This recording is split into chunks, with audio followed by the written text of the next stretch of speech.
Hi class, today we're reading a story called Too Many Tamales. And this story is about Maria and her mom, and they make tamales, which is a type of Mexican food that's put into corn husk. And in this story, Maria decides to borrow her mom's ring when she's not looking. And then the ring disappears, and Maria thinks that it's in the tamale mixture. So we're going to see how she solves the problem and if she finds the ring. The author and the illustrator is Gary Soto and Ed Martinez.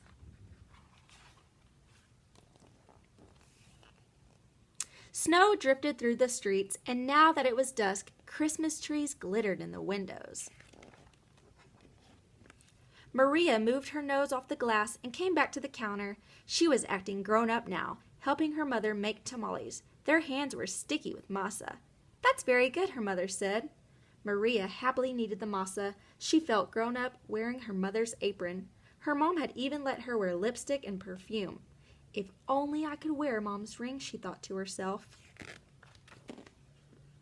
Maria's mother had placed her diamond ring on the kitchen counter.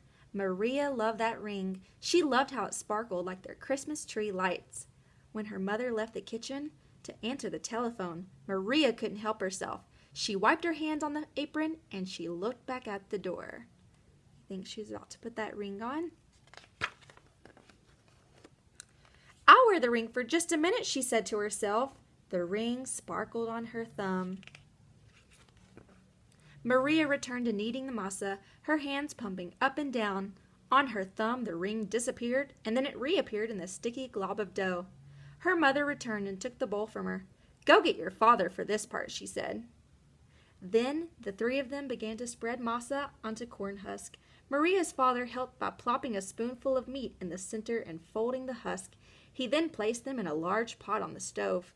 They made 24 tamales as the windows grew white with delicious-smelling curls of steam. A few hours later, the family came over with armfuls of bright presents. Her grandparents, her uncle and aunt, and her cousin Dolores, Teresa, and Danny. Maria kissed everyone hello, and then she grabbed Dolores by the arm and took her upstairs to play, with the other cousins tagging along after them. They cut out pictures from the newspaper, pictures of toys they were hoping were wrapped and sitting underneath the Christmas tree. As Maria was snipping out a picture of a pearl necklace, a shock spread through her body. I think now she's remembering the ring, and looks like her mouth is open, her hand on her face, and her eyes are really wide. "The ring!" she screamed. Everyone stared at her. "What ring?" Dolores asked. Without answering, Maria ran to the kitchen. The steaming tamales lay piled on a platter. "The ring is inside one of the tamales," she thought to herself. "It must have come off when I was kneading the masa." Dolores, Teresa, and Danny skidded into the kitchen behind her. "Help me!" Maria cried. They looked at each other. Danny piped up first. "What do you want us to do?" "Eat them," she said. "If you bite something hard, tell me."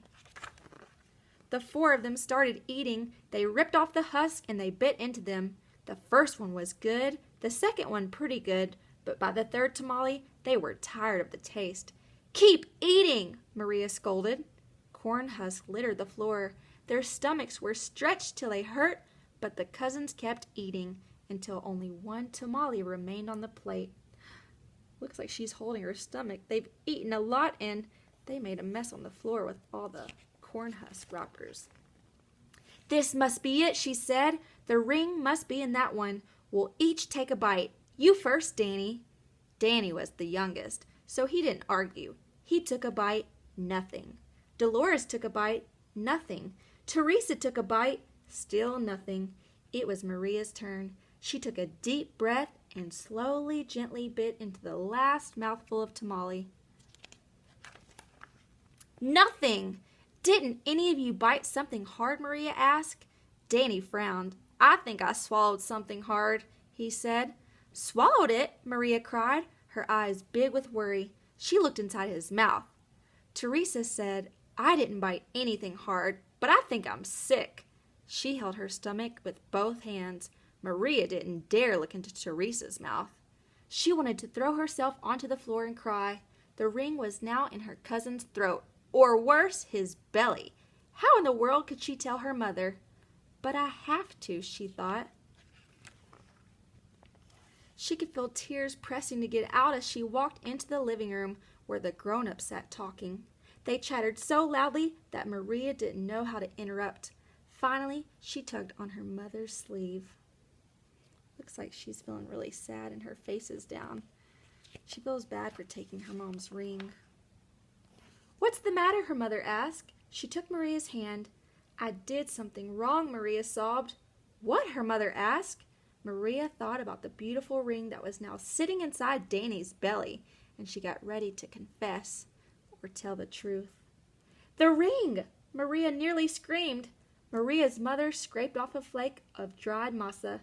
"You were playing with it," she said, smiling gently. The ring's on her mom's finger, and doesn't seem like her mom is mad about Maria taking the ring. "I wanted to wear it," Maria said, looking down at the rug. Then she told them all about how they'd eaten all the tamales. Her mother moved the ring a little on her finger. It winked a silvery light. Maria looked up and Aunt Rosa winked at her too. "Well, it looks like we all have to cook up another batch of tamales," Rosa said cheerfully. Maria held her full stomach as everyone filed into the kitchen, joking and laughing. At first she still felt like crying as she kneaded a great bowl of masa next to Aunt Rosa. And as she pumped her hands up and down, a leftover tear fell from her eyelashes into the bowl and for just a second rested on her finger, sparkling like a jewel. Then Rosa nudged her with her elbow and said, "Hey, Nina, it's not so bad. Everyone knows that the second batch of tamales always tastes better than the first, right?" When Dolores, Teresa, and Danny heard that from the other side of the room, they let out a groan the size of 24 tamales. Then Maria couldn't help herself. She laughed, and pretty soon everyone else was laughing, including her mother. And when Maria put her hands back into the bowl of masa, the leftover tear was gone. So they did find the ring, and it all ended up being okay. So in your video today, I want you to tell us about when Maria, she was shocked and she remembered that the ring was missing, and she ran to the kitchen. Why did she run to the kitchen, and what did she find there?